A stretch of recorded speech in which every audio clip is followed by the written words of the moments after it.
"You can't marry our daughter," they said. But the dragon princess had already claimed the human. Before we dive into this story, drop a quick hi in the comments and tell me where you're watching from. It really helps support the channel. The throne room of the Draconis Empire stretched before Nathan Brooks like a cathedral of living flame, its walls pulsing with bioluminescent patterns that shifted between crimson and gold. He stood there in his simple mechanics coveralls, grease still visible under his fingernails, facing beings who could incinerate him with a single breath, and all he could think about was how her hand had felt in his 3 nights ago when she'd whispered those 3 words that changed everything. The Emperor Valkaris towered before Nathan, his scales the deep obsidian of volcanic glass, each one reflecting the amber light that cascaded from the crystalline ceiling high above. His eyes burned like molten copper, fixed on the human with an intensity that made the air itself shimmer with heat. Beside him stood Empress Solara, her scales a deep sapphire blue that seemed to hold entire galaxies within their depths, her presence somehow both terrifying and mesmerizing. Between them, her head held high despite the obvious tension, stood Princess Seraphina, and Nathan's breath caught in his throat just as it had the first time he'd seen her 6 months ago. Seraphina's scales were unlike any other dragon Nathan had encountered in his 2 years working at the Imperial shipyards, where most dragons bore the heavy, armored plating of their warrior heritage. Hers seemed to flow like liquid mercury touched with rose gold. They caught the light in impossible ways, creating patterns that reminded Nathan of sunset clouds and distant nebulae. Her eyes, currently locked with his across the vast expanse of polished obsidian floor, held that same fierce determination he'd fallen in love with, mixed now with something that looked dangerously close to fear.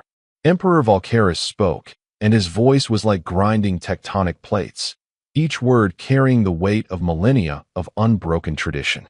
"Your petition has been heard, human Nathan Brooks. You stand before the oldest bloodline in the known galaxy and request the hand of our daughter, the crown princess of the Draconis Empire, heir to a throne that predates your species' discovery of fire. By what right do you make such a claim? By what measure of worth do you believe yourself suitable for one whose lineage can be traced back 40,000 generations?" Nathan had prepared for this moment. He'd spent 3 sleepless nights rehearsing what he would say, how he would appeal to ancient customs and demonstrate his value. He'd studied Draconis' history until his eyes burned, learned their formal greeting rituals until his muscles ached from the precise movements required. But standing there, with Seraphina's parents radiating disapproval like twin suns, all those careful preparations evaporated. "With all due respect, Your Imperial Majesties," Nathan began, his voice steady despite the hammering of his heart, "I don't claim any right based on lineage or wealth or ancient bloodlines. I love your daughter. She loves me. And where I come from, that's what matters." The temperature in the throne room dropped so suddenly that frost crystallized on Nathan's breath. Empress Solara leaned forward, her scales rippling with suppressed emotion. "Love," she said, and the word carried such weight that Nathan felt it like a physical pressure against his chest. "You speak of love as though it were something simple, something that overcomes all obstacles through mere sentiment. You are a mechanic, human, a skilled one, we are told, but a mechanic nonetheless. You work with your hands in grease and metal. Our daughter is destined to rule billions, to command fleets that span entire star systems, to make decisions that will echo through the centuries."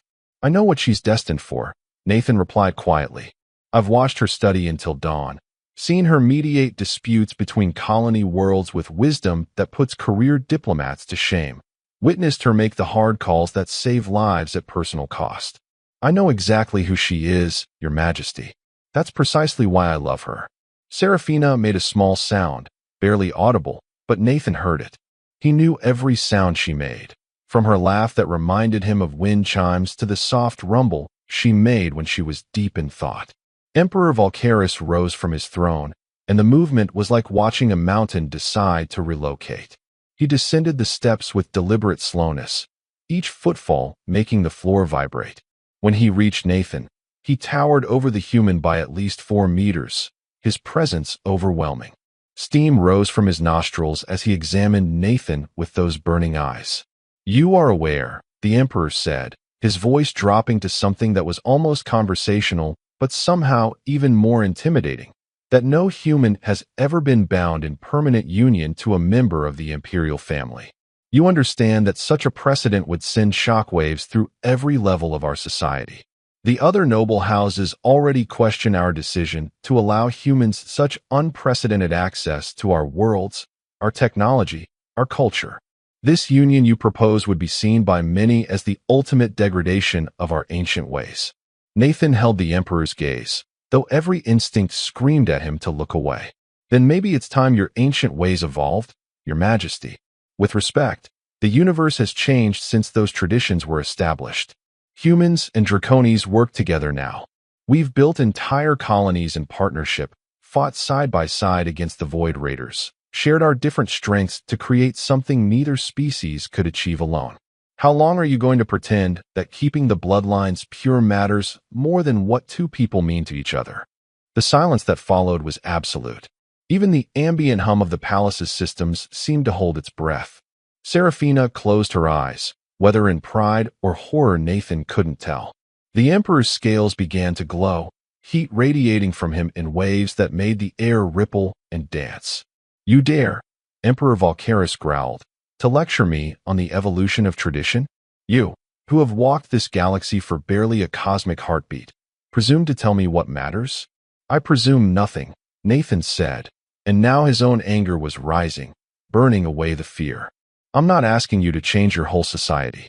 I'm asking you to let your daughter choose her own happiness. She didn't ask for this any more than I planned it.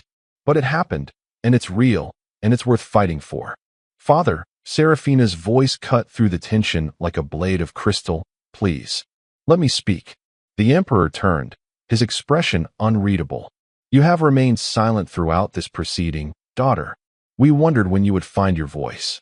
Seraphina moved forward, her movements carrying that particular grace that Nathan had first noticed when she'd entered his workshop 6 months ago, her personal shuttle suffering from what she'd apologetically described as an unfortunate malfunction.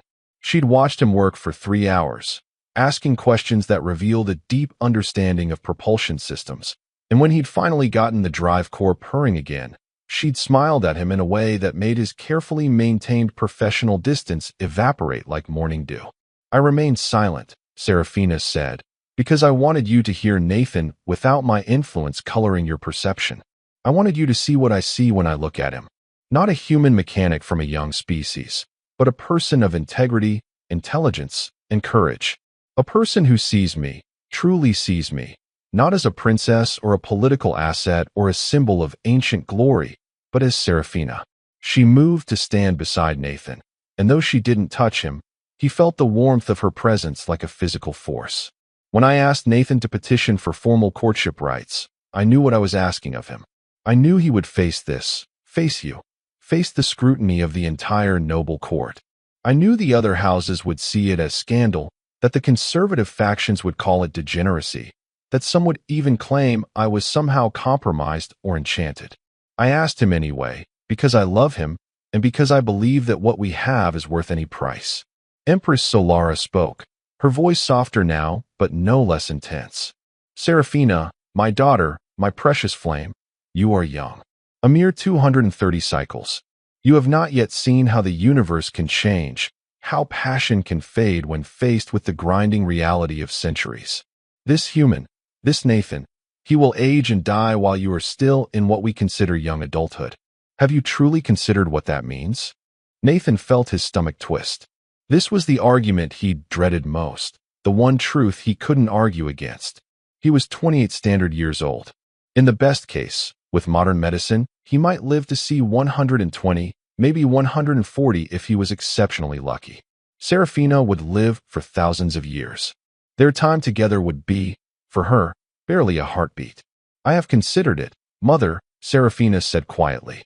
I have thought of little else. Every moment I spend with Nathan is precious because I know our time is limited. And yes, it will hurt. It will hurt more than anything I can imagine when time takes him from me. But I would rather have 50 years of true companionship than 5,000 years of suitable but empty union. The Empress's scales flickered, patterns of emotion rippling across them in ways Nathan had learned to read. She was wavering, he realized. The iron certainty he'd seen when he first entered was cracking. Emperor Volcaris, however, remained unmoved. Beautiful sentiment, he said, worthy of the poets and dreamers. But you speak of 50 years as though it were guaranteed. Have you forgotten that humans are fragile? Their bodies break easily, they sicken, they are vulnerable to threats that would barely inconvenience one of our kind. What happens when some accident befalls him? What happens when you must watch him suffer from age and infirmity while you remain unchanged? What happens when he is gone and you must continue for millennia with only memories? Then I will have those memories, Seraphina said, and her voice held such absolute conviction that even the emperor seemed taken aback. I will have known what it means to be truly chosen, not for political advantage or bloodline compatibility or strategic alliance, but simply for who I am. Can you honestly say that every moment of your 5,000 years has been more valuable than that? The emperor's scales rippled, and for just a moment, Nathan saw something flicker in those ancient eyes. Pain, perhaps, or recognition. The massive dragon turned away, looking up at the vast crystal dome above them, through which the twin moons of Draconis Prime were just becoming visible in the darkening sky. You speak words that echo uncomfortably with my own past, daughter, Emperor Volcaris said softly. You may not remember, you were barely hatched, but your mother and I did not begin our union as a matter of state convenience. She was of a noble house, yes, but not the match my parents wished for me. They wanted an alliance with the fire clans of the eastern reaches. I wanted Solara. We fought for 3 cycles to gain their acceptance. Empress Solara moved to stand beside her mate, and Nathan saw her place one elegant claw on his arm. A gesture of such simple affection that it seemed to transform them from imposing imperial figures into something more recognizable, more fundamentally real. We remember the pain of being told our feelings were unsuitable, the Empress said. We remember being informed that passion was insufficient grounds for permanent union. But Volcaris, my love, this situation is different. We were both Draconis. We were both of compatible age and lifespan. We faced social obstacles, yes, but not biological impossibilities. Are they impossible, though?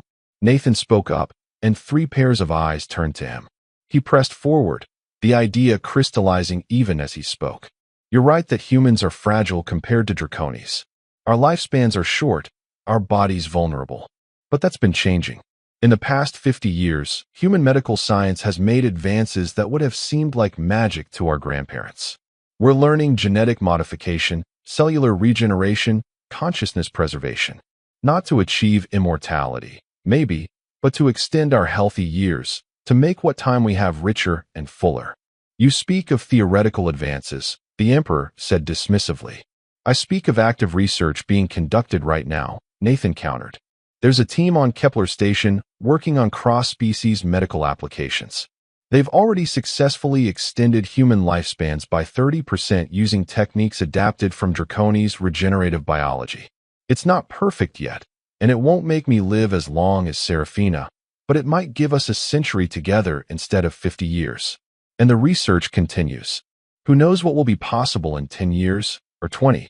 So your argument is that you might, possibly, theoretically live long enough to make this less tragic? The Emperor's tone was skeptical, but Nathan detected a thread of something else beneath it. Curiosity, perhaps. My argument is that the universe is full of unknowns, Nathan said. Maybe I'll live 50 years, maybe I'll live 150. Maybe that research will lead to breakthroughs neither of us can imagine. Or maybe something entirely unexpected will happen. But refusing to take a chance on something real because the future is uncertain seems like the worst kind of cowardice. And I've seen enough of the galaxy to know that every species, including yours, got where they are by people willing to take chances on things that seemed impossible. The Emperor studied Nathan for a long moment, and the human got the distinct impression he was being evaluated in ways he couldn't fully understand. Finally, Volcaris turned to his daughter. You are absolutely certain of this path? He asked. You understand that even if we give our blessing, there will be opposition? The other houses will not be silent. There will be those who see this as an insult to everything they hold sacred. Your life will become more complicated, more scrutinized, more dangerous perhaps than it already is. I understand, Father, Seraphina said. And I'm certain. The Emperor exchanged a long look with his mate, some wordless communication passing between them.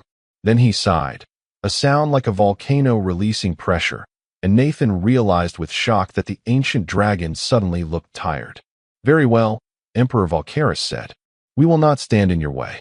But neither can we simply grant our blessing without condition. You wish to prove yourself worthy of our daughter, human Nathan Brooks? Then you will undergo the trial of proving. Nathan felt his blood go cold. He'd read about the trial of proving during his research. It was an ancient Draconis custom, designed to test the worthiness of those who sought to join noble bloodlines. The specific trials varied, tailored to test the particular weaknesses of the supplicant. And historically, the failure rate for those attempting to join the imperial family was approximately 90%. Father, no, Seraphina protested. The trial of proving is archaic, it's barbaric, it was never meant for situations like this.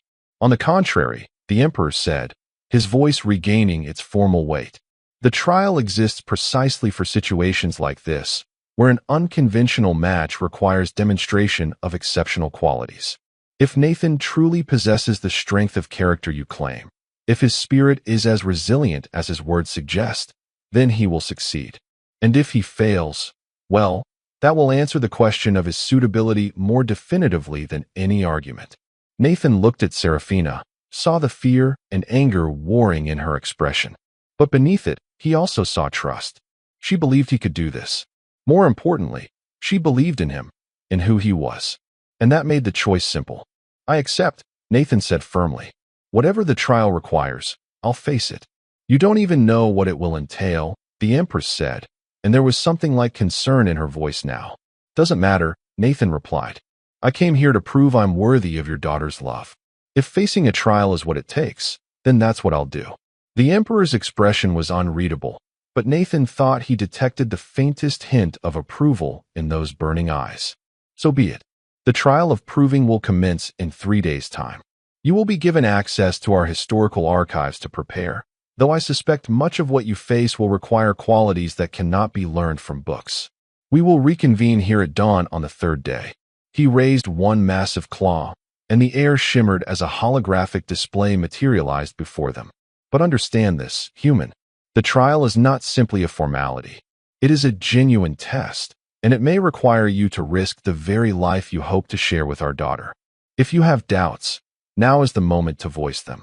Nathan looked up at the towering figure of the Emperor, then at the Empress with her galaxy-deep eyes, and finally at Seraphina, who watched him with such intensity that he felt it like a physical touch.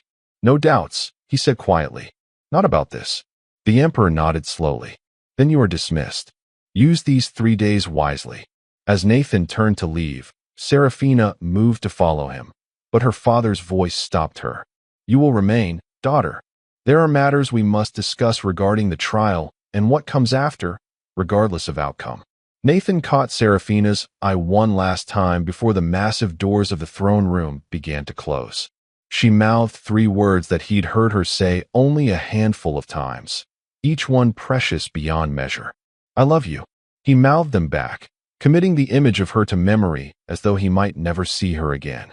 The doors closed with a sound like destiny's sealing, and Nathan found himself in the vast corridors of the imperial palace, alone with his thoughts and a crushing weight of what he'd just agreed to. A voice spoke from the shadows, making him jump. That was either the bravest or the most foolish thing I've witnessed in 3 centuries. Nathan spun to find a Draconis emerging from an alcove he hadn't noticed.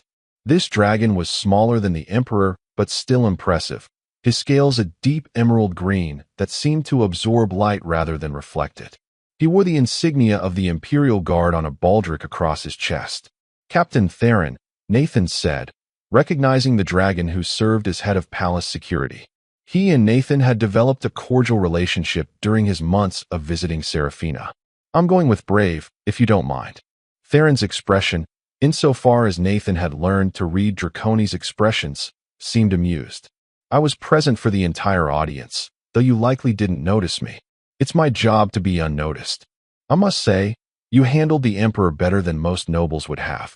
He respects directness, even when it borders on insolence. Is that a compliment, or a warning? Nathan asked as they began walking down the corridor. Both, Theron said. Come, I'll escort you to the archives.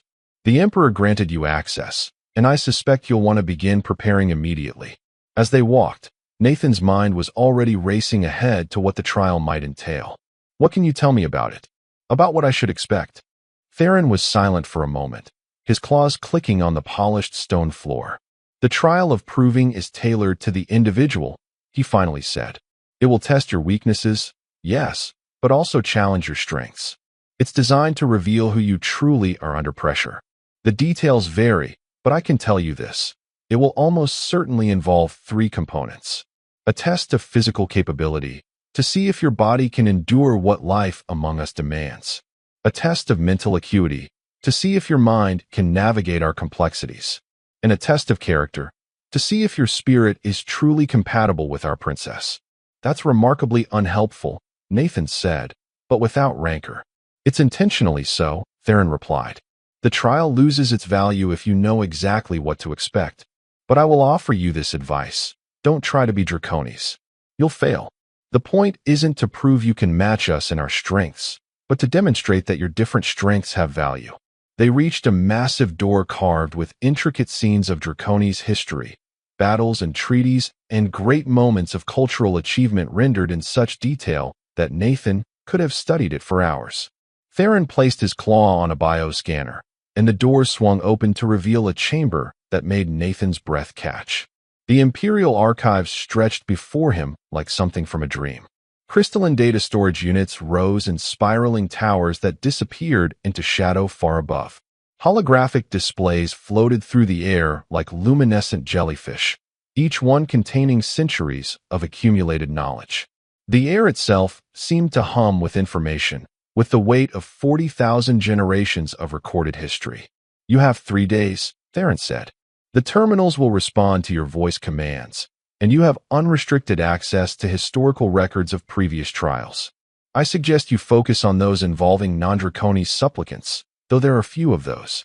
Theron, Nathan said as the captain turned to leave, why are you helping me? You serve the Emperor. You're part of the establishment I'm essentially challenging. The Emerald Dragon paused, looking back over his shoulder. I serve the Imperial family, he corrected gently. That includes the princess. And I've been watching her for the past 6 months, seeing how she lights up when you're near, how she laughs more freely, how she's grown more confident in her own judgment. My duty is to her well-being, and you make her happy. So yes, I'm helping you. Within the bounds of my duty and honor, I'm helping you. He left then, the doors closing behind him, and Nathan was alone in an ocean of alien knowledge with 3 days to prepare for a trial that might kill him. He didn't waste time being overwhelmed. That was a luxury he couldn't afford. Instead, Nathan moved to the nearest terminal and spoke clearly. Show me records of previous trials of proving, specifically those involving supplicants attempting to join the Imperial family. The terminal chimed, and holographic displays began to populate the space around him. He saw immediately that Theron had been right. There were very few non-Draconis supplicants in the records. Most were other noble Draconis seeking to elevate their status through marriage. He watched recording after recording of dragons proving their worthiness through displays of strength, strategic thinking, and occasionally artistic or scholarly achievement. But there were a handful of others. A crystalline being from Andromeda Prime who had attempted to court an imperial prince 3,000 years ago. The trial had involved navigating a maze while maintaining absolute concentration despite increasingly intense psychic interference. The crystalline being had succeeded, though the marriage itself had only lasted a century before philosophical differences led to an amicable separation.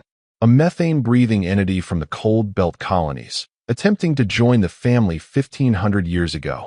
That trial had involved solving an impossible diplomatic crisis, mediating between 3 warring factions with incompatible needs. The entity had failed, unable to find the creative solution required. And one human, only one, and it had been nearly 200 years ago, before formal human-Draconis relations had even been established.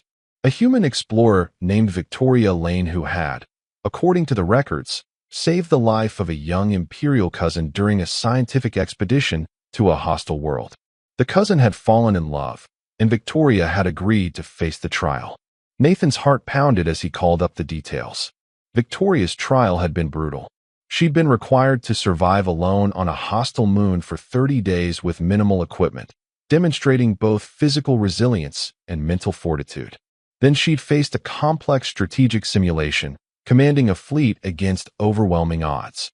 Finally, she'd undergone something called the clarification, where she'd been required to defend her worthiness before a council of elder dragons while under the influence of a drug that made lying impossible. She had failed the strategic simulation, unable to think in the three-dimensional spatial terms that came naturally to flying draconis. The marriage had been denied. Victoria had left the Empire, and Nathan could find no further record of what had become of her. He sat back, processing what he'd learned. The trials were tailored to expose weakness, but they were also designed to be barely passable. They existed on the knife edge between challenging and impossible. And the fact that he was human, with different strengths and weaknesses than draconis, meant his trial would almost certainly exploit those differences. Nathan spent the first day reviewing every trial he could find, looking for patterns, for commonalities, for insights into the draconis' mindset that designed these tests. He ate occasionally, when his body reminded him, and drank water brought by silent palace servants who appeared and vanished like ghosts. He didn't sleep that first night, too wired on adrenaline and determination. The second day, he shifted focus to studying draconis' philosophy and values. If he was going to prove himself worthy of Seraphina, he needed to understand what worthiness meant in their cultural context. He dove deep into texts on honor, duty, and the concept they called karithos, which roughly translated to soul fire, the essential quality that made a being truly alive and valuable. According to draconis' philosophy, karithos couldn't be measured by simple metrics like strength or intelligence. It was the sum total of a being's capacity for growth, for resilience, for contributing something meaningful to the universe. Every being possessed karithos, but it could be nurtured or neglected, grown or diminished. The trial of proving was designed to reveal the true state of a supplicant's karithos. Nathan found that concept strangely comforting. It meant he wasn't being tested simply on whether he could match draconis' capabilities, but on whether his essential self, his soul fire, burned bright enough and true enough to complement Seraphina's. On the second night, he finally allowed himself to sleep, curling up in a corner of the archives wrapped in a thermal blanket provided by those silent servants. He dreamed of Seraphina, of the first time she'd kissed him 3 months into their relationship, transforming from her massive natural form into the smaller humanoid shape some draconis could assume. He'd been terrified he would do something wrong, handle her too roughly or too tentatively, but she'd laughed at his nervousness and told him to stop overthinking. "Just be yourself, Nathan," she'd said. "That's all I've ever wanted." He woke on the third day with those words echoing in his mind. "That's all I've ever wanted. Be yourself. Don't try to be draconis." The advice aligned, as though the universe was trying to tell him something. Nathan spent the final day not studying trials or philosophy, but reviewing his own life. He thought about growing up on Earth, in the sprawling arcology of New Chicago, the son of 2 factory workers who'd been delighted when their son showed an aptitude for engineering. He thought about his training, the long nights learning to feel what was wrong with a machine just by listening to it. He thought about joining the Colonial Shipwright program, about the first time he'd seen a real draconis vessel and been awed by the elegant fusion of art and function. He thought about every challenge he'd ever faced, every problem he'd solved not through superior strength or ancient wisdom, but through sheer stubborn refusal to accept that something couldn't be fixed. That was his strength, he realized. Not power or longevity or tradition, but adaptability. The human gift for looking at something broken and figuring out how to make it work. When the dawn of the third day arrived, Nathan felt as ready as he could be. He'd showered and changed into clean clothes, the most formal outfit he owned, which still felt inadequate for an imperial trial. He made his way back to the throne room, where servants directed him to a different chamber, one he hadn't seen before. This room was smaller but no less impressive, its walls lined with what appeared to be viewing screens currently displaying abstract patterns. Emperor Volcaris and Empress Solara were already present, along with Seraphina, and a collection of other dragons Nathan didn't recognize, presumably nobles and officials whose presence was required for an official trial.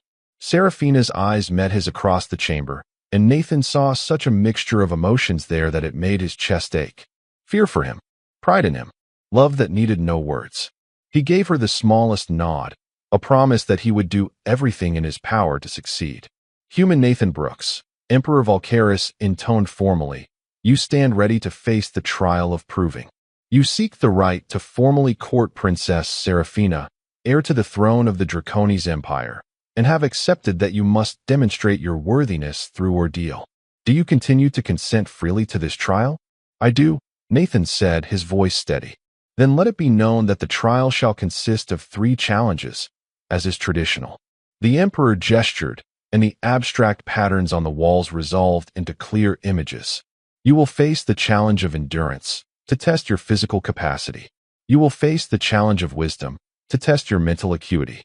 And you will face the challenge of heart, to test the truth of your character. Success in all 3 is required. Failure in any will result in denial of your petition. Nathan nodded. He'd expected nothing less. The first challenge begins immediately, the Emperor said, and one wall of the chamber simply vanished, revealing a passageway beyond. You will enter the crucible of ascending flames. It is a course designed to test the limits of physical capability. For a Draconis, fire is life, it sustains and strengthens us. For you, it is deadly. You must traverse the crucible from beginning to end within 1 hour, retrieving the token of completion from the far side. You may use any tools or equipment you find within, but you may not receive aid from any other being. Nathan felt his mouth go dry. He'd expected a physical challenge, but somehow the reality of it was more intimidating than his imagination had prepared for.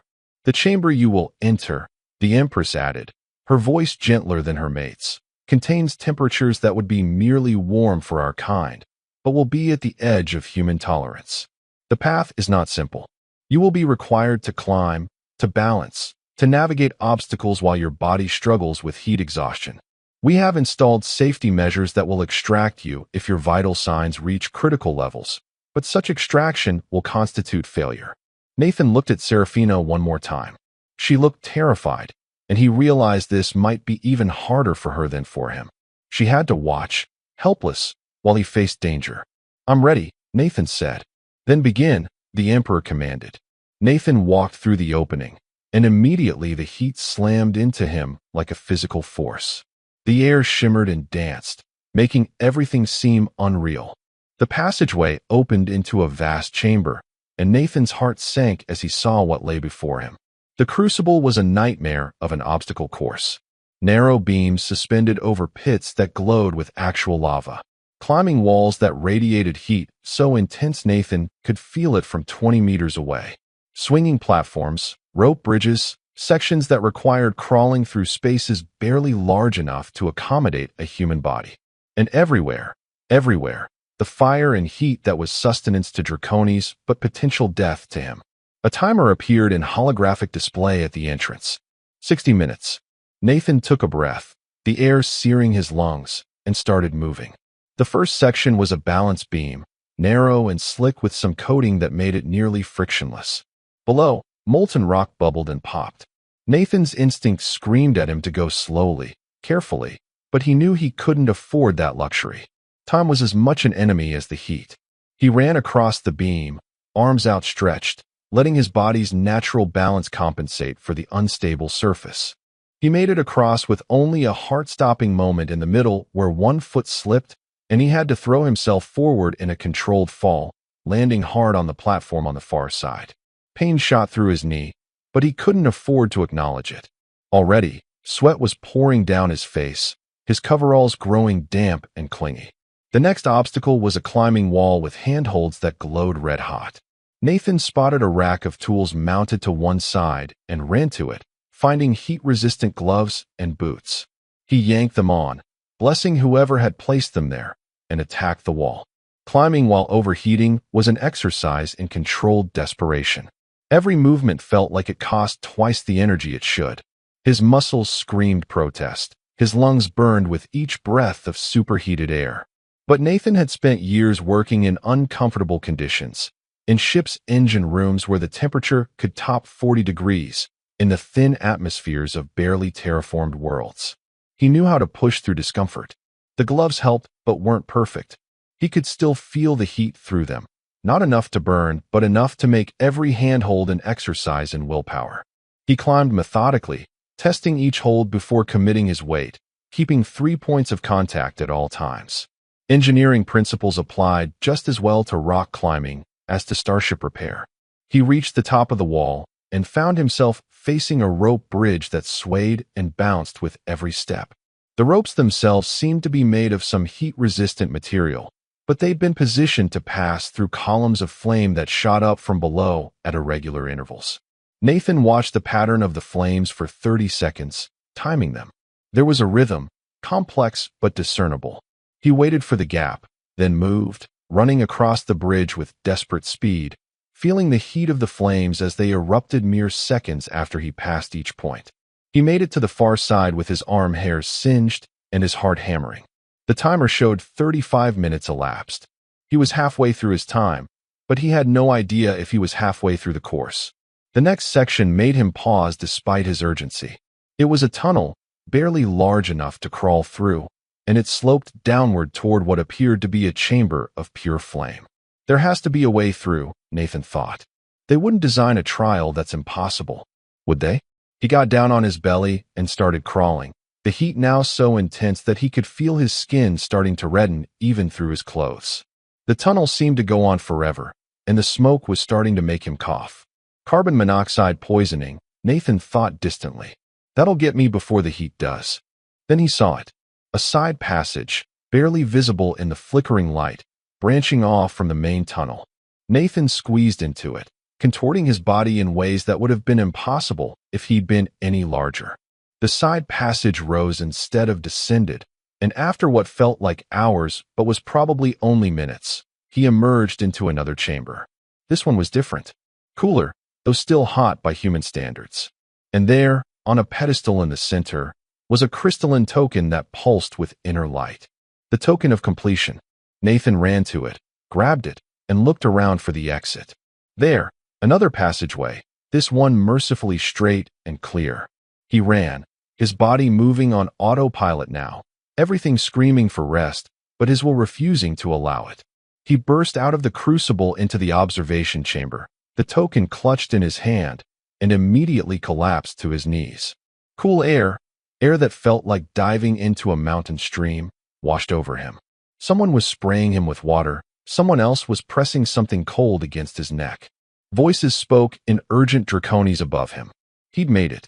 The timer, he dimly noticed, showed 48 minutes. 12 minutes to spare. Impressive, Emperor Valkyris's voice cut through the fog in Nathan's head. You found the hidden passage. Many don't. They simply try to push through the main tunnel and fail. Nathan wanted to respond, but couldn't seem to make his mouth work. He settled for holding up the token instead. Rest, the Empress said, and her voice held something that might have been approval. The next challenge will begin in 1 hour. You've earned a respite. Nathan spent that hour in something close to a medical bay, being treated for second-degree burns on his hands and minor heat exhaustion. A dragon he didn't know, wearing the insignia of a physician, treated him with surprising gentleness while explaining that he'd come dangerously close to the extraction threshold several times. You have a remarkable pain tolerance, the physician observed. Most beings would have given up long before the tunnel section. I reviewed your biological scans. You were approaching the limits of human endurance. Had to, Nathan managed to say. His throat felt raw from breathing superheated air. The physician made a sound that might have been a chuckle. Indeed. Your determination is noted and will be reported to the Emperor. When the hour was up, Nathan felt marginally more human. The burns had been treated with regenerative gel that left his hands feeling tight but functional. He'd consumed what felt like gallons of water and electrolyte solution. He was, if not ready, at least capable of facing the next challenge. He returned to the observation chamber to find the assembled nobles looking at him with expressions he couldn't quite read. Surprise, perhaps, or respect. Seraphina's face showed naked relief, and he gave her a small smile to let her know he was okay. The second challenge, Emperor Valkyris announced, is the challenge of wisdom. You will face a problem that has vexed our finest military minds. It is a tactical simulation designed to be solved only through insight and creative thinking. The walls of the chamber transformed again, this time showing a star map. Nathan studied it, seeing a cluster of systems, trade routes, and what were clearly marked as military positions. The scenario is thus, the Emperor explained. You command a small defensive fleet protecting a colony world. An enemy force, vastly superior in numbers and firepower, is approaching. Your reinforcements are 3 days away. Standard tactics suggest you should evacuate the colony and retreat, preserving your ships for future engagements. However, the colony contains critical infrastructure that took decades to build and houses research that could change the balance of power if it fell into enemy hands. You must either defend the indefensible or find an alternative that preserves both your forces and the colony's strategic value. Nathan felt his exhaustion trying to drag at his thoughts, but he pushed it aside. This was his element. Not physical endurance, but problem-solving. He'd spent his entire career finding solutions that others said were impossible. He studied the map, really studied it, looking at terrain, orbital mechanics, the specific composition of both fleets. Questions formed in his mind. Can I ask questions about the scenario? He said. You may, the Emperor replied. Though be aware that excessive questioning may indicate indecisiveness. Nathan ignored the veiled criticism. What's the tech level of the enemy? Do they have faster-than-light sensors? Or are they limited to light-speed detection? A brief pause. Limited to light-speed detection. A known raider group. Well-equipped, but not cutting-edge. Nathan nodded, something clicking into place. And the colony world, does it have any natural satellite large enough to mask ship signatures? Yes, the display showed. A large moon, tidally locked, with significant metallic content that could interfere with sensors. Okay, Nathan said, his mind now racing. Here's what I'd do. First, I wouldn't evacuate the full colony. I'd create the appearance of evacuation, making it loud and obvious, while actually evacuating only non-essential personnel through covert means. The enemy is looking for a target worth the effort of attacking. If they think the colony is already abandoned, it becomes less strategically valuable to them. Clever misdirection, Empress Solara observed. But ultimately delay, not solution. They will still arrive and discover the ruse. That's where the moon comes in, Nathan continued, warming to his plan. I'd position my fleet behind the moon, completely dark and silent. No power signatures, no emissions. The metallic content masks our presence. When the enemy fleet arrives and begins scanning what they believe is an abandoned or minimally defended colony, I'd use the colony's remaining automated defense systems, not to fight, but to create false signatures. Make them think there's a larger force present than actually exists, or better yet, make them believe the valuable research has already been moved. And then, the Emperor's tone was skeptical but engaged. Then I'd wait. Raiders are opportunistic. If they believe the prize isn't there and they're facing unknown opposition, their most likely response is to withdraw and seek easier targets. But if they commit to searching or engaging, that's when my ships move. We hit them from behind while they're focused on the colony, using the moon's gravity well to slingshot into attack position. We don't need to destroy them, just damage them enough that continuing the attack becomes more costly than withdrawing. There was a long silence in the chamber. Nathan watched the assembled nobles exchange looks he couldn't interpret. You would gamble everything on your reading of enemy psychology, the Emperor finally said. No, Nathan replied. I'd gamble on understanding that raiders think like business people. They're not ideological enemies. They're resource extractors. Change the cost-benefit analysis and they'll change their behavior. And if I'm wrong, if they commit anyway, then I've still put my fleet in position for a surprise attack with tactical advantages they weren't expecting. It's not perfect, but it's better odds than a straight fight we'd definitely lose. The Emperor looked at his mate, and Nathan saw something pass between them. Then Valkyris turned back to Nathan. In 300 years of using this simulation, you are the first non-Draconis to propose that solution. Most attempt to fight cleverly or retreat strategically, but they think in terms of military outcomes. You thought in terms of psychology and economics.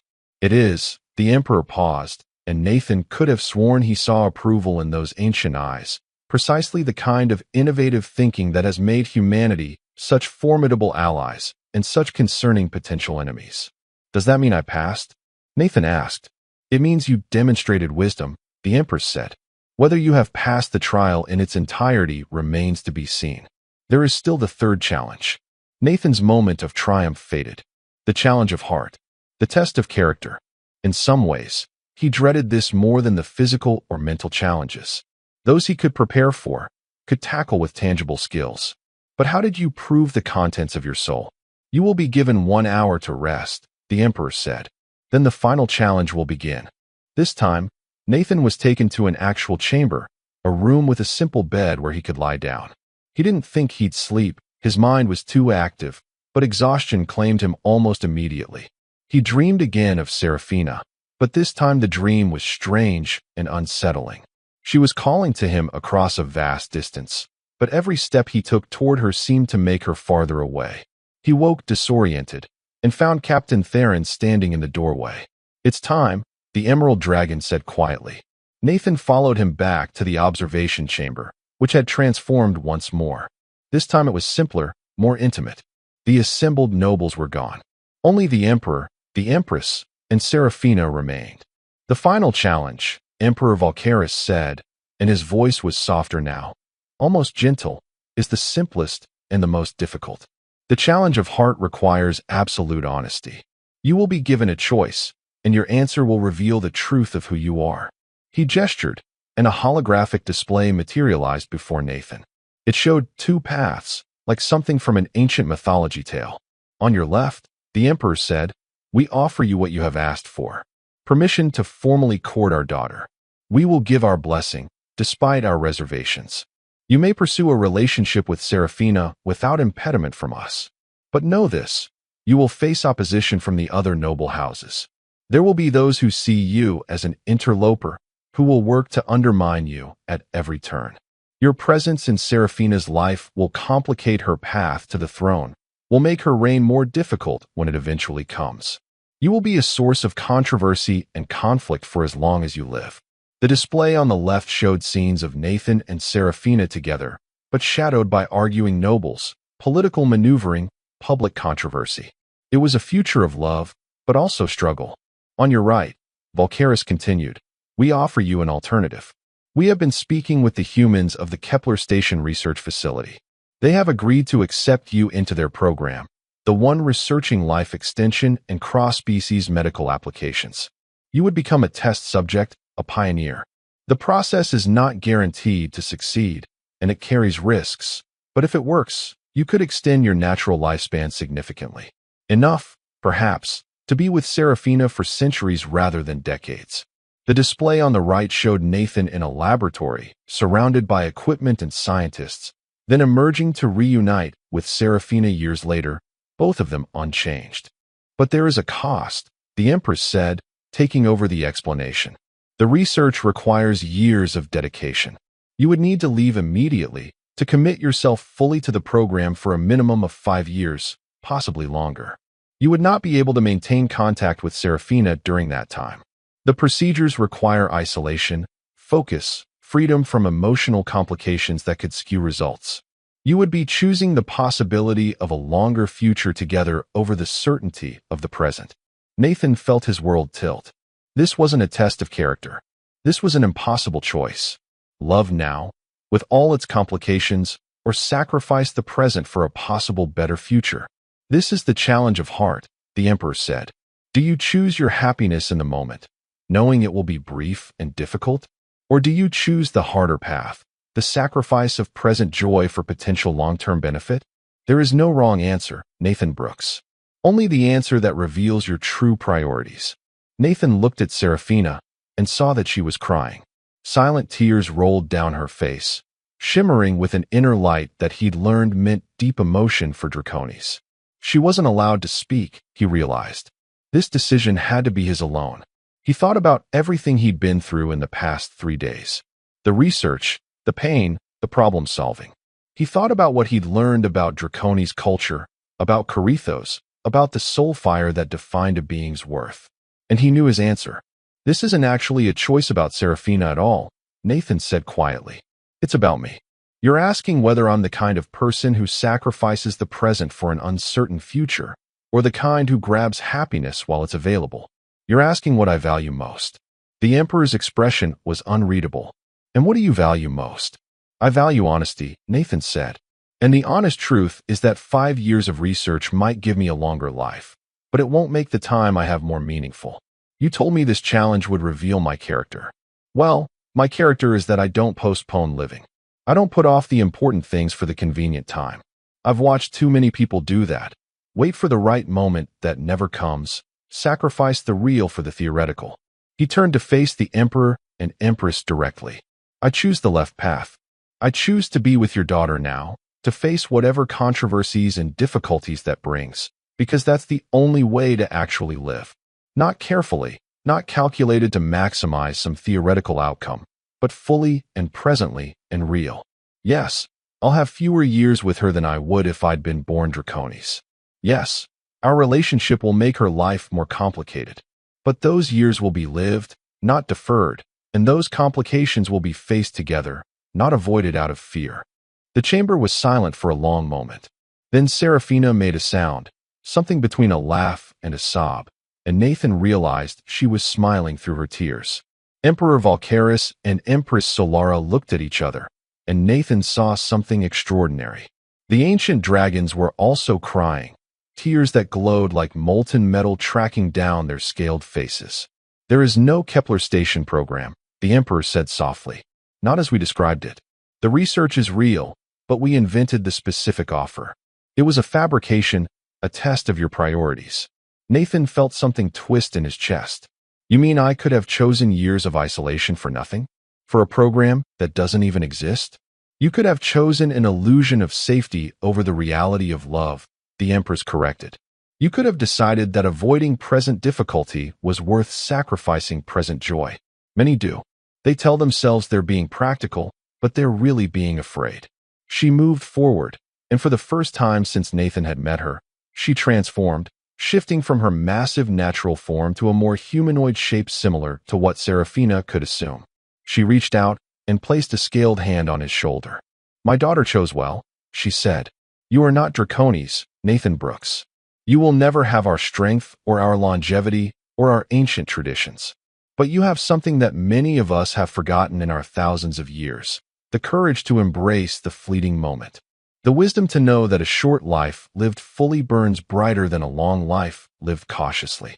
You passed the challenge of endurance not because you are strong, but because you refuse to quit, the Emperor added, also transforming and approaching.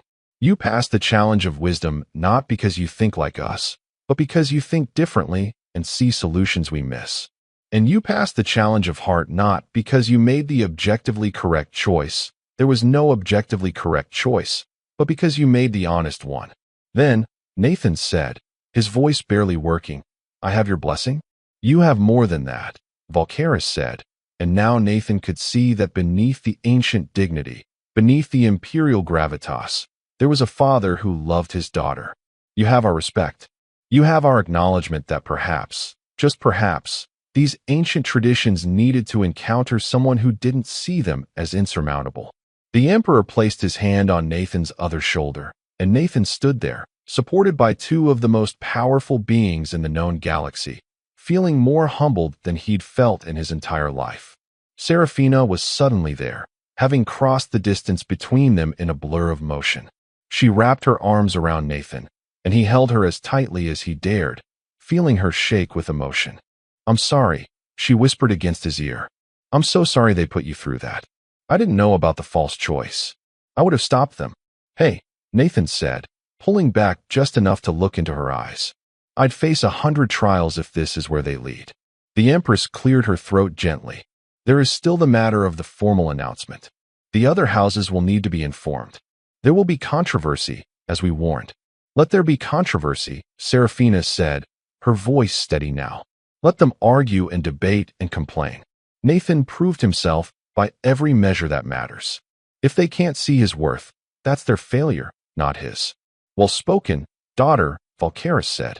Then let it be known, by the authority of the Emperor of the Draconis Empire, and having passed the trial of proving, Human Nathan Brooks is granted permission to formally court Princess Seraphina. Let the historians record it. Let the noble houses debate it. Let the future judge whether we were wise or foolish. He raised his voice, speaking with the full power of his position. But I believe we are witnessing the beginning of something new. Not the degradation of our traditions, but their evolution. The universe is changing, has been changing since humans first reached the stars. Perhaps it's time we changed with it. Over the following months, the Emperor's prediction about controversy proved accurate. The noble houses divided sharply on the issue. Some saw Nathan's acceptance as a necessary acknowledgement of the new reality of human draconies relations. Others viewed it as an unforgivable breach of tradition. There were formal protests, angry debates in the Imperial Council, and at least 3 challenges to the Emperor's authority that had to be carefully navigated. Through it all, Nathan and Seraphina remained at the center of a storm of their own making, and found themselves growing stronger for it. Nathan learned more about Draconi's culture, about the intricate dance of politics and tradition that governed imperial life. Seraphina learned about human resilience, about the peculiar mixture of stubborn determination and playful irreverence that characterized Nathan's approach to life. They had their first official formal date 3 weeks after the trial, a carefully orchestrated event that was equal parts diplomatic function and genuine personal time. Nathan wore an actual suit, tailored to human proportions, but made from Draconi's materials that shimmered like starlight. Seraphina wore jewelry that had been in the imperial family for generations, delicate chains of crystallized flame that wrapped around her neck and arms. They attended a performance of the ancient flame dances, a traditional art form where Draconis manipulated fire into complex patterns while flying through 3-dimensional space. Nathan, who couldn't fly and would be incinerated by casual contact with the flames, watched from a shielded gallery and found himself moved nearly to tears by the beauty of it. "That's your heritage," he said to Seraphina as they watched dancers whose families had performed these same movements for 10,000 years. "That's the tradition I'm becoming part of." "Not just becoming part of," Seraphina replied, taking his hand. "Changing, adding to, making new." These dances were exactly the same for millennia, but last week, the dance master approached me with an idea. They want to create a new form, one that incorporates human music and rhythm with traditional Draconi's fire manipulation.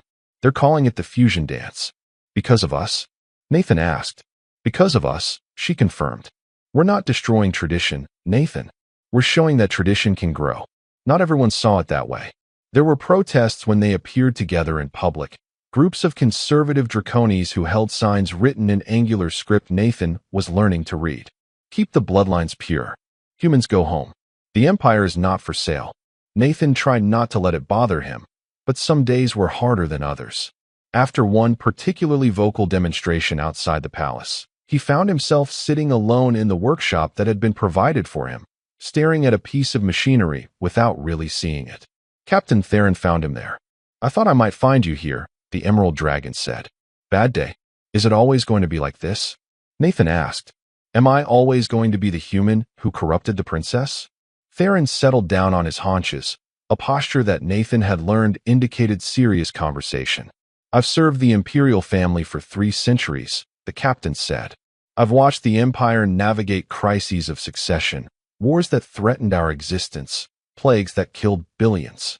I've seen changes that, at the time, felt like the end of everything we held sacred."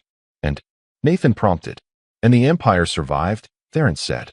"Not by refusing to change, but by changing wisely. There was a time when the idea of allowing non-Draconis onto our home worlds was considered unthinkable. There was a time when our empire's borders were considered sacred and absolute, when the idea of cooperating with other species was seen as weakness. Every time, there were those who said we were destroying ourselves. Every time, they were wrong." He fixed Nathan with those sharp eyes. "You're not corrupting anything. You're part of a natural progression, the next step in a journey that began when we first encountered other intelligent life. Yes, some will resist. Yes, it will be uncomfortable. But the alternative is stagnation, and stagnation is death for any civilization." Nathan took a breath, letting that sink in. "Thank you," he said quietly. "Besides," Theron added, standing to leave. The princess is happier than I've ever seen her. That alone makes you worth any amount of controversy. As seasons changed on Draconi's prime, Nathan and Seraphina's relationship deepened from courtship to genuine partnership. They learned each other's rhythms, their different ways of processing the world. Nathan taught Seraphina about human art and music, introducing her to everything from ancient classical symphonies to modern fusion jazz. She taught him the meditative practices of Draconi's philosophy, showing him how to find the still point within himself even in chaos. They worked together on projects, combining their different skills. When a manufacturing complex in the outer colonies experienced critical failures, they traveled there together. Nathan analyzed the mechanical failures while Seraphina navigated the political complications of the various factions involved. The result was a solution that satisfied everyone involved and restored production ahead of schedule. Word of their success spread. Other colonies and facilities began requesting their involvement in complex problems, recognizing that the combination of human technical innovation and Draconi's diplomatic skill created something more effective than either approach alone. They became, without quite intending to, a team. 1 year after the trial of proving, the Emperor called them both to a private audience. Nathan had learned to read Valkyris better now, and he could see the old dragon was troubled. The political situation has evolved, the Emperor said without preamble. Your relationship is no longer the scandal it once was. Oh, there are still opponents, but they've been marginalized by your demonstrated effectiveness together. The majority of our citizens have accepted, even embraced, the human Draconis bond you represent. That's good, isn't it? Seraphina asked. It is, Solara agreed. But it brings new complications. There are now other human Draconis relationships forming, inspired by yours. This has created pressure to formalize such bonds under imperial law. We need to establish precedents, traditions, legal frameworks for something that has no historical basis. You want us to be the first, Nathan said, understanding. The first official cross-species union recognized under imperial law. We do, Valkyris confirmed. But understand what we're asking. This would be more than a simple marriage ceremony. It would be a state event, a declaration of new policy, a symbolic moment that will be studied by historians for generations. You would be forever the ones who changed the Empire's fundamental understanding of family and bloodline. Nathan and Seraphina looked at each other, and Nathan saw his own feelings reflected in her eyes. Joy mixed with trepidation, excitement with the weight of responsibility. We've already changed the Empire, Seraphina said softly. Making it official just acknowledges the reality. When? Nathan asked. 6 months, the Empress said. That will give us time to prepare appropriately, to navigate the remaining political obstacles, to create ceremonies that honor both human and Draconis traditions. Those 6 months passed in a blur of preparation and negotiation. There were endless discussions about the ceremony itself, about which traditions to include and which to adapt.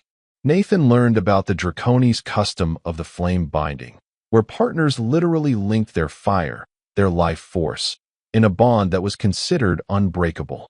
Seraphina learned about human wedding vows, the simple exchange of promises that seemed almost absurdly straightforward compared to the elaborate Draconis rituals. In the end, they created something new, something that borrowed from both cultures. The ceremony would take place at dawn, at the moment when the twin moons set and Draconi's prime sun rose, symbolizing transition and new beginnings. There would be the flame binding, adapted for Nathan's non-fire nature through the use of specially designed equipment. There would be vows, spoken in both human English and Draconi's primary language. And there would be witnesses from across the Empire and beyond, including, Nathan was stunned to learn, representatives from Earth itself. The day before the ceremony, Nathan's parents arrived from Earth, their first time leaving humanity's home world. Watching them emerge from the shuttle, looking overwhelmed by the alien city around them, Nathan was reminded forcefully of how far he'd come. His mother cried when she saw him, and his father kept looking at the Draconis moving around them with an expression of barely controlled wonder. You're really doing this, his mother said, holding him tight. You're really marrying a dragon princess. I'm really marrying the woman I love, Nathan corrected gently, who happens to be a dragon princess. His father laughed at that. Same boy, he said. Always had to do things your own way. Meeting Seraphina was an experience Nathan would treasure forever. His mother, all formality forgotten, had immediately started fussing over Seraphina's appearance for the next day's ceremony. His father had engaged the princess in a discussion about engineering principles that revealed he had more in common with royalty than anyone might have expected. By the end of the evening, both his parents were completely charmed, and Nathan felt a weight he hadn't fully acknowledged lift from his shoulders. His family approved. His world and hers had found common ground. The ceremony itself was held in the grand amphitheater, an open-air structure that could accommodate thousands. Every seat was filled, and holographic recording devices captured every moment for broadcast across the empire and beyond. Nathan stood at the center of an elaborately carved platform, wearing robes that combined human tailoring with Draconi's materials, and tried not to think about the billions of beings watching. Then Seraphina appeared, and nothing else mattered. She flew in as dawn broke, her scales catching the first light of day and scattering it in 1,000 directions. She'd chosen to remain in her natural form for the ceremony, a decision that Nathan understood was itself significant. She was declaring that he loved her as she truly was, not as a smaller, more human comfortable version. She landed before him, and the crowd fell silent. The ceremony was conducted by the emperor himself, his voice carrying across the amphitheater with perfect clarity. "We stand at a moment of transformation," he began. "What was once thought impossible has become real. What was once considered incompatible has found harmony. We gather to witness not merely a union of two individuals, but a declaration that love recognizes no boundaries save those we impose upon it." The flame binding came next. Nathan wore specially designed equipment that would allow him to participate in the ritual without being incinerated. It involved a complex arrangement of heat-shielded crystals that could absorb and redirect flame, essentially allowing him to touch fire without being burned.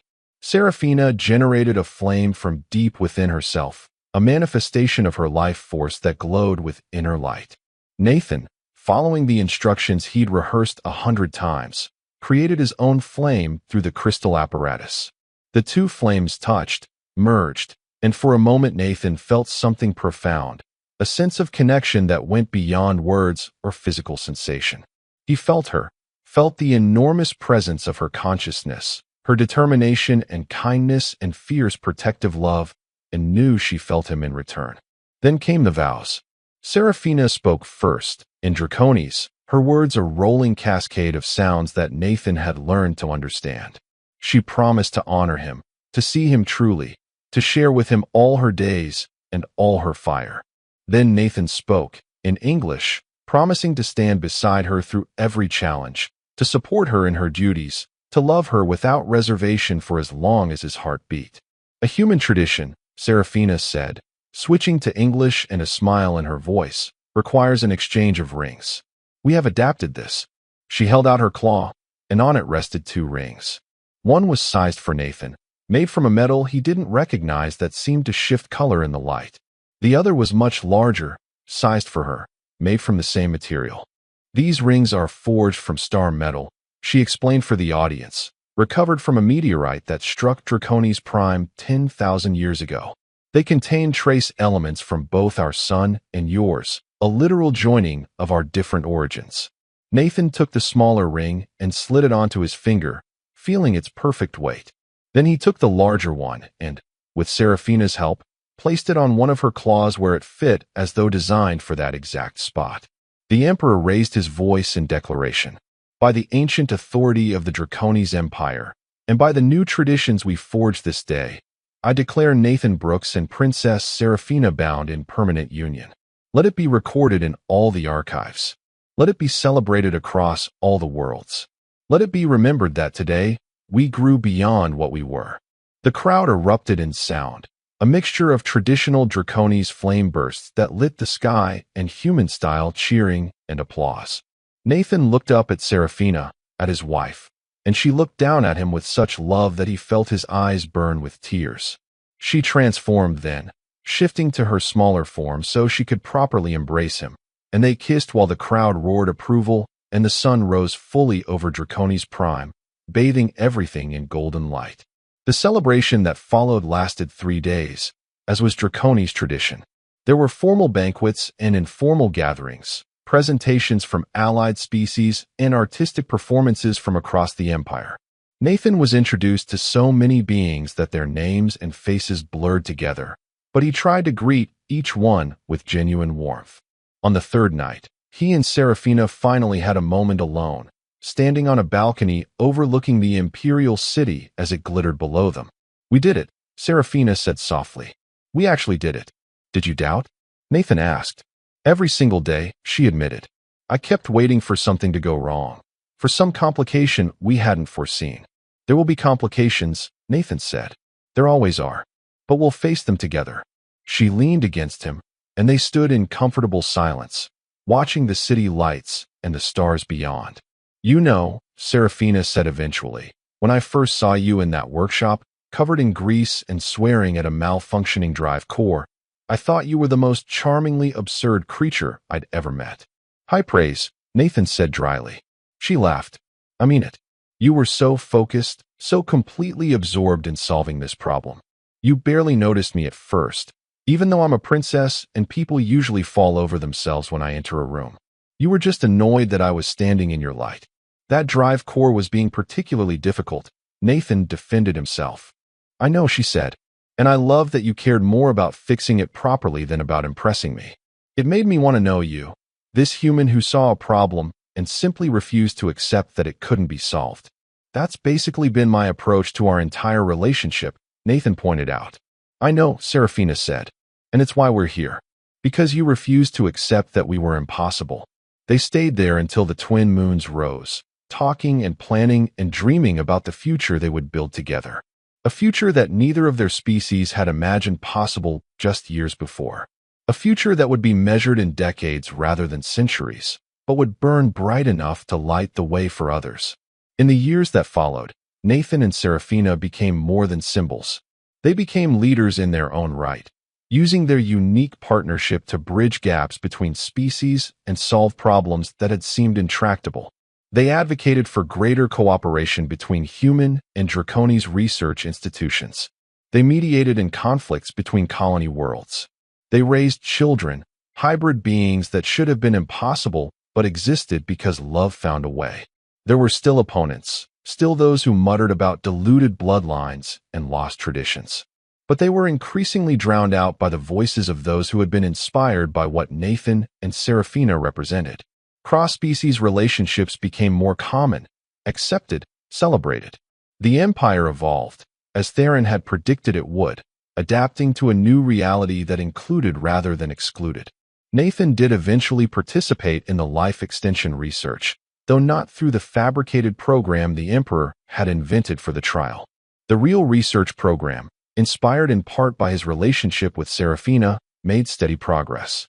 He would never live as long as a Draconis, but the decades they had together stretched into a full century, then beyond. On their 50th anniversary, surrounded by their children and grandchildren, by friends from a dozen different species, by citizens of an empire that had been transformed by their love, Nathan and Seraphina renewed their vows. They were older now, Nathan with silver in his hair and lines on his face that spoke of a life fully lived, Seraphina with subtle changes to her scales that only he could detect, markers of time even for her long-lived kind. "You were right," Emperor Volcaris said during the celebration. He was older too, though he would live for millennia more. "The day of your trial, when you chose the present over the uncertain future, you were right. You've built something that 1,000 years of careful planning could never have achieved."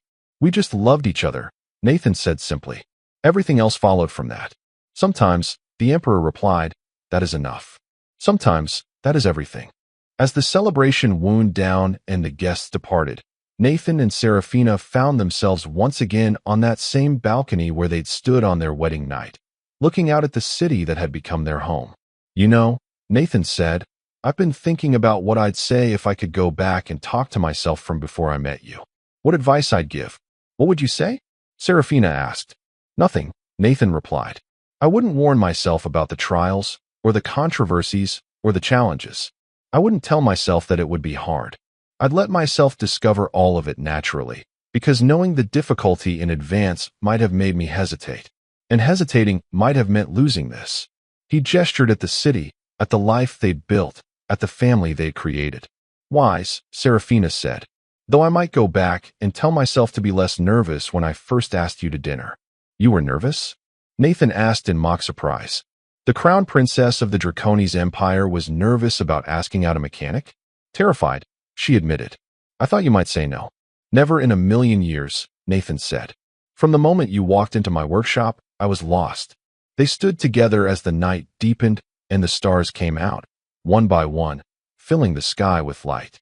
Somewhere out there, on worlds they'd visited and worlds they'd never see, other beings were looking up at these same stars and maybe, just maybe, taking courage from the story of a mechanic and a princess who refused to accept that love had limits. And that was the end of the story. If you listened all the way to here, don't forget to leave feedback about what you thought of the story in the comments, whether positive or negative. Your feedback helps us improve. Also leave your like and subscribe to the channel for more stories like this one. And I'll leave here on the screen another video that I'm sure you'll like. Big hug and see you in the next story.